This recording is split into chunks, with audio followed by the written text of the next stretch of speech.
আসসালামু আলাইকুম এভরিওয়ান, আশা করছি তোমরা সকলেই ভালো আছো। জিসান ভাই আয়োজিত রিজিওনাল কার্নেজের ইতিমধ্যে কোয়ালিফায়ার ডে 1, 2, 3 অনুষ্ঠিত হয়ে গিয়েছে। সেগুলো হয়তোবা মিস করেছি, কিন্তু প্লে অফ একদমই মিস করা যাবে না। তো রিজিওনাল কার্নেজ এর প্লে অফ ডে 1-এ অংশগ্রহণ করে এই চমৎকার বার্ডি টিম। তো আজকে ভিডিওটি যদি সম্পূর্ণ দেখো তাহলে বুঝতে পারবা ডে 1-এ কি কি ঘটনা ঘটে গিয়েছে, কোন টিম কেমন পারফরমেন্স করেছে এন্ড শেষ পর্যন্ত কারা টেবিল টপার হিসেবে দিন শেষ করেছে। আর আজকের ভিডিওতে লাইক থাকবে 1000, আশা করছি তোমরা পূরণ করে দিবা। আর আমরা 14000 সাবস্ক্রাইবারের দিকে এগিয়ে যাচ্ছি। তো যারা টুর্নামেন্ট টাইপের ভিডিও দেখতে পছন্দ করো তারা অবশ্যই চ্যানেলটি সাবস্ক্রাইব করে তারপর ভিডিওটি দেখা শুরু করো। তো প্রথমে 1 নাম্বার ম্যাচের শুরুতে আমরা দেখতে পাই সানাবস এবং আজিম গেমিংদের মধ্যে ফাইট হচ্ছিল, এবং ঠিক আজিম গেমিংদের পিছন দিক দিয়ে কিন্তু এন্ট্রি হয় RHK এর প্লেয়ারদের।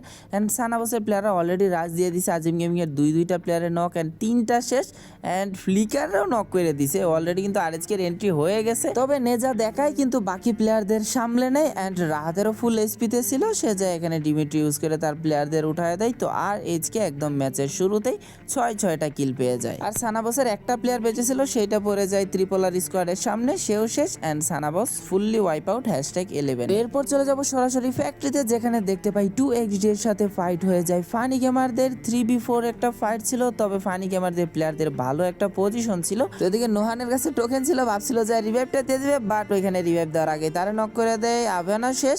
এন্ড শুধুমাত্র ইলেকট্রোএক্স ছিল, সে যায় তার টিমমেটরে ও 1 সেকেন্ডে রিভাইভ দেওয়ার চেষ্টা করলেও ওই থিবার ইউজ করে রিভাইভটা দিতে পারে না, মানে 1 সেকেন্ডও টাইম দেয় নাই ফানি গেমারের প্লেয়াররা, সাথেই ফুল স্কোয়াড শেষ। এরপর RHK এর সাথে ফাইট হয়ে যায় মিস্টার ত্রিপোলার স্কোয়াডের, তবে এখানে ফ্লিক শট একা কিন্তু পুরো RHK এর স্কোয়াডের মাঝে ফাইসা গেছিল। তারই সর্বপ্রথম ব্লেড আর নেজাত ডো মিলা তার এই জায়গায় শেষ করে। তবে ফ্লিক শটের টিমমেটরাও কিন্তু তার ঠিক পেছনেই ছিল, তারা কভার দিতেছিল এন্ড তাদেরও স্পট করে ফেলার সাথে এখানে রাজ দিয়ে দেয়। নেজাত অলরেডি চলে গেছে এন্ড যায় অস্থির লেভেলের একটা হেডশট মাইরা দেয়, তা আবার মেশিন গান দিয়া। এন্ড সাথে ওইখানে গ্লোয়াল বসাইলেও নেজাত আবার গ্রেনেড মারে। আর রাহাত অলরেডি রাজ দিয়ে দিছে, তো যে প্লেয়ারটা রিভাইভ দেওয়ার চেষ্টা করছে ওইটারও শেষ করে দেয়। এন্ড এরই সাথে RHK টোটাল কিল হয়ে যায় এই ম্যাচে 9টা। এরপর শেষের দিকে আসলে দেখতে পাই RHK এর শুধুমাত্র নেজাত এবং ব্লেড বেঁচে ছিল, অলরেডি কিন্তু ব্লেডের নক করে দিছে জিরো ফায়ার। এন্ড সাথেই হার্টেড গেমিংদের বাকি প্লেয়াররা রাজ দিয়ে দেয়। নেজাত কোনোভাবে ব্লেডরা রিভাইভটা দিতে পারে নাই, এন্ড শেষ পর্যন্ত নেজাতও শেষ। RHK #4-এ ওয়াইপ আউট। শেষের 3 স্কোয়াড ছিল ফ্লেম গেমিং, সাফিরা gaming and hearted gaming. Hearted gaming এর RHK প্লেয়ারদের শেষ করে এখানে দখল করে নিয়েছিল আর্সেনাল, বাট তারা আর্সেনাল দখল করলেও সাফিরা গেমিং এর প্লেয়াররা অলরেডি রাজ দিয়ে দিছে। এন্ড তাদের ঠিক পেছন দিক থেকে আবার থার্ড পার্টি করছিল ফ্লেম গেমিং এর প্লেয়াররা। এখানে সাফিরা গেমিং নিজেই কিন্তু স্নাইপিং করছিল, সে কিন্তু অনেক দূর থেকে কভার দিচ্ছিল, যার কারণে তাদের স্কোয়াড মেটদের এখানে ক্লোজ রেঞ্জে ফাইট করতে তেমন একটা সমস্যা হচ্ছিল না। অলরেডি কিন্তু এখানে হার্টেড গেমিংদের অবস্থা কাহিল, আর মাত্র একটা প্লেয়ার ছিল, আর সে এখানে কোনো রকম গ্লোয়াল ডল বসায় বাইচা ছিল। বাট এখানে জোন ক্লোজ হয়ে যাওয়ার কারণে তাদের প্লেয়াররা একটু সইরে আসে, কিন্তু কিছুক্ষণ পরেই এই প্লেয়ারটার কিলো তুলে নেয়। অ্যান্ড দূর থেকে এখানে সাফিরা গেমিং এক করে ফ্লেম গেমিংদের বাকি 2টা প্লেয়ারদেরও শেষ করে দেয়। আর এরই মাধ্যমে প্লে অফের প্রথম বুইয়াটা তুলে নেয় সাফিরা গেমিং। এরপর চলে যাব 2 নাম্বার ম্যাচের শুরু দিকে, যেখানে আমরা দেখতে পাই 2XD এবং হার্টেড গেমিংদের মধ্যে ফাইট হচ্ছিল এন্ড সামনাসামনি অবস্থান ছিল। তবে অলরেডি কিন্তু ওয়ান ফায়ার রাজ দিয়ে দিছে এবং অন ফায়ার আবান একদম সামনাসামনি অবস্থান, এবং দুইজনের কাছেই ট্রোগন, দুইজন ট্রোগন দিয়া মাইরা দুইজনে কিন্তু নিজেরা নক খায়া যায়। তো এখানে খেয়াল করলে দেখবা 2XD এর নোহান আছে, আর দূর থেকে এখানে আবার হার্টেড গেমিং কভার দিতেছে। হার্টেড গেমিং এর 2টা প্লেয়ার আবার নোহানের ক্লোজ রেঞ্জে, কিন্তু হঠাৎ করে সিনারিও চেঞ্জ, কারণ স্প্ল্যাশ দূরে থাকা হার্টেড গেমিং এর নক করে দেয়। আর এখানে নোহানের কাছের প্লেয়ারদেরও কিন্তু তেমন একটা এইচপি বেঁচে ছিল না, যার কারণে সে বাকি 2টা প্লেয়ারের শেষ করে দেয়। এন্ড হার্টেড গেমিং #11-এ ওয়াইপ আউট। এরপর আমরা চলে যাব RHK এবং আবরার গেমিংদের ফাইটের মধ্যে, যেখানে অলরেডি কিন্তু আবরার গেমিংদের প্লেয়ারদের এইচপির অবস্থা একদমই খারাপ। ফ্লিকার দূর থেকে অসাধারণ কভার দিচ্ছিল, এবং ব্লেড আর নেজাত ক্লোজ রেঞ্জের রাশ দিয়ে বাকি 2টা প্লেয়ারও শেষ করে দেয়। And Abrar gaming fully wipe out হয়ে যায়। আর এরই মাধ্যমে RHK এর কিন্তু 16টা কিল হয়ে গিয়েছিল, যার মধ্যে ফ্লিকারেরই ছিল 7টা কিল। আবরার গেমিংদের পুরোপুরি শেষ করার পর RHK শিকার করার জন্য আবারও বেরিয়ে পড়ে, এন্ড তাদের সামনে পড়ে যায় সানাবসের প্লেয়াররা, তাও আবার প্রত্যেকটা প্লেয়ার একটা টাওয়ারেই ছিল। এত সুন্দর জায়গায় এনিমিরে পাইছে, এই সুযোগটা কিন্তু ভালোভাবেই নিয়ে নিছে নেজাত। এন্ড অলরেডি কিন্তু প্লেয়ারদের এইচপির অবস্থা নাজেহাল, বাট ব্লেড আর রাহাত যায়া 2টারে মারছে, 2টারে হেডশট দিয়ে দিয়ে মারছে।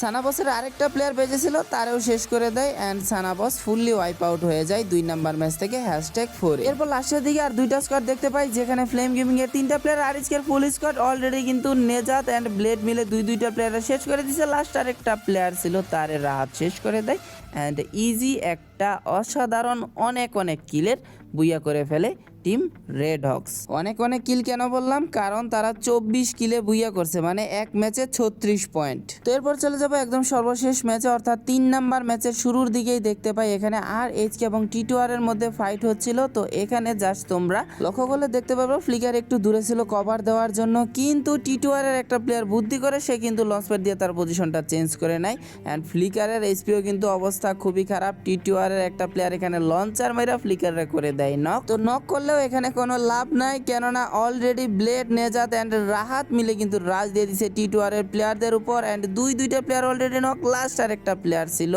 মোলোরও কিন্তু এখানে শেষ করে দেয় অ্যান্ড ব্যাটেলটা আর এইচকে জিতে যায়। অ্যান্ড ফাইটটা শুরু হওয়ার আগেই তোমরা দেখছো ভালো একটা পজিশন নেওয়ার জন্য তাদের যে স্নাইপার প্লেয়ার সে কিন্তু চলে গেছিল অন্য সাইডে লঞ্চ প্যাড দিয়ে, সেই শুধুমাত্র এখানে বেঁচে যায়। আর ফ্লিকার ওখানে নক ছিল, তারা কিন্তু ক্লিয়ার দিতে পারে নাই, তার ইজিলি পরবর্তীতে কিন্তু রিভাইভটা দিয়ে দেয়। এরপর ফানি গেমিং এর প্লেয়াররা আমিনের পিছনে রাইখা তার 3টা প্লেয়ার কিন্তু আরিজকেদের উপর রাশ দিয়ে দেয়, কিন্তু আমিনের মতো ফ্লিকারও কিন্তু দূর থেকে কভার দিতেছিল, যার কারণে প্রথমেই কিন্তু সে এজেন্টে নক করে দেয়, নেজাত নক করে দেয় তানজিলকে। তবে ফ্লিকাররে ওই দিক দিয়ে কিন্তু স্পট করে ফেলে অ্যান্ড তার সাথে অনেকক্ষণ ধরে ফাইট হয়, শেষ পর্যন্ত ফ্লিকারে নক করে সাথে ক্লিয়ার দিয়ে দেয় অ্যান্ড আবির একা শুধুমাত্র ছিল ফানি গেমারের হয়ে, তারাও শেষ করে দেয়। দূর থেকে শুধুমাত্র যে স্নাইপার প্লেয়ারটা কভার দিচ্ছিল সেই একমাত্র বেঁচেছিল। এরপর চলে যাবো এই ম্যাচের একদম লাস্ট মোমেন্টে, যেখানে দেখতে পাই আর এইচকে 2টা প্লেয়ার নিয়ে বেঁচেছিল, সানাবসরা ছিল 2টা প্লেয়ার নিয়ে অ্যান্ড মিশা ত্রিপোলাররা 3টা প্লেয়ার নিয়েছিল। তো প্রথমেই সানাবস এবং আর এইচকের মধ্যে ফাইট হয়ে যায়, নেজাত এবং ব্লেড ডুও বেঁচেছিল। তো ব্লেড নক করে দেয় সানাবসকে অ্যান্ড নেজাতরে নক করে দেয়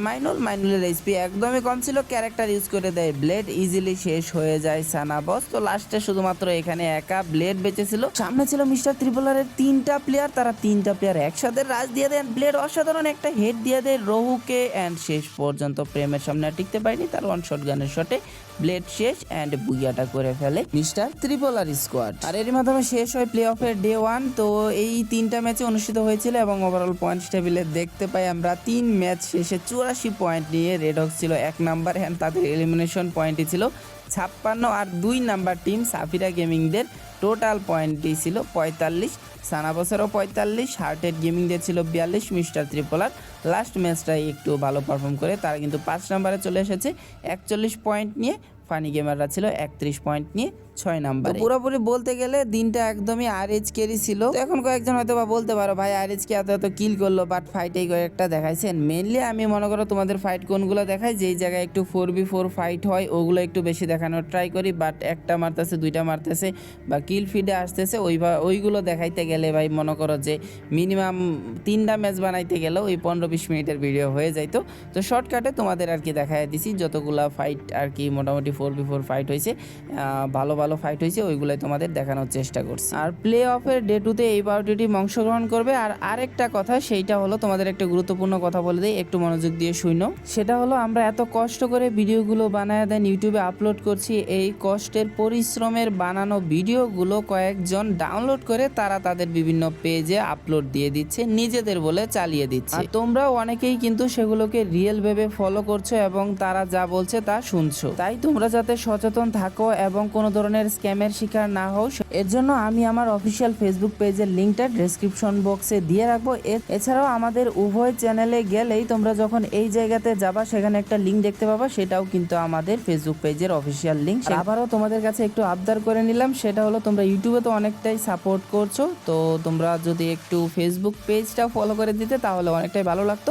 এখন থেকে চেষ্টা করবো স্পোর্টসের বিভিন্ন আপডেট রিলেটেড সকল তথ্য আমার ফেসবুক পেজে যত সম্ভব আগে জানিয়ে দেওয়া যায়, জানিয়ে দেওয়ার চেষ্টা করব। তো তুমি কত নাম্বার ফলোয়ার হিসেবে আমাদের পেজটি ফলো করেছো অবশ্যই কমেন্ট করে জানিয়ে দিবে। তো দেখা হচ্ছে খুব দ্রুতই তোমাদের সাথে পরবর্তী ভিডিও নিয়ে। তো ভালো থেকো, সুস্থ থেকো, সাবধানে থেকো, আল্লাহ হাফেজ।